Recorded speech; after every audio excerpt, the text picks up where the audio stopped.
Ladies and gentlemen, directors, my name is Aaron Stamper, and I will be introducing you to the importance of understanding your employees' needs when it comes to learning.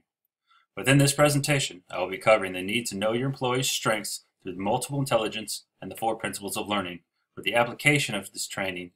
in which we can train your sections and this company to a higher standard of learning and productivity. Our agenda for this presentation will first be covering multiple intelligence and the applicational needs that can be used by applying this method,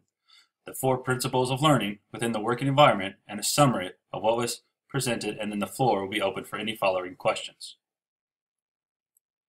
Our first topic is that of multiple intelligence. Like the polygon, relies on 8 testable and defining intelligence that can be applied both individually and multifaceted within each other,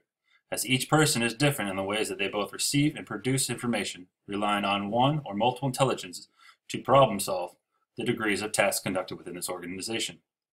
As you can see, multiple intelligence is made up of a variety of intelligences with multifaceted applications within the workplace that involve a human's single innate intelligence and divides these intelligences into 8 different measurable intelligences involving logical, spatial, linguistics,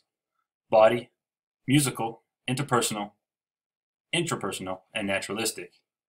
I've also put a website at the bottom of this page that will allow you and your employees to take the multi-intelligent test, which will give you a better understanding of how you as an individual and your employees process information on a daily basis.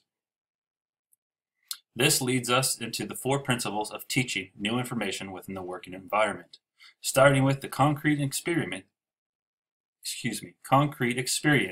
which is the basic go-to for commercial industrial training, as it is based upon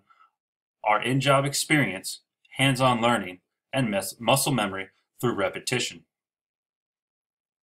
The next principle involves reflective observation, which is a group learning experience that relies on a multiple view of perspectives throughout your employees' sections, while focusing on an active communication and positive negative feedback of the issues while being addressed within discussion. Thirdly, we have abstract conceptualization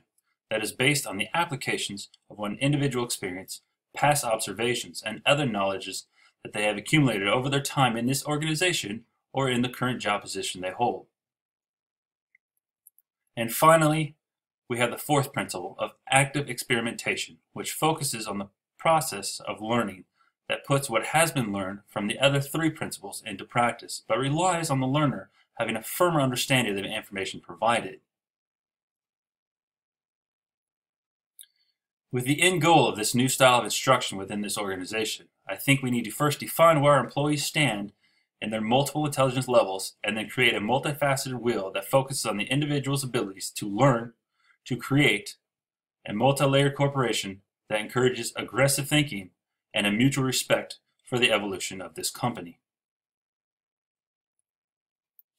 The floor is now open for any questions.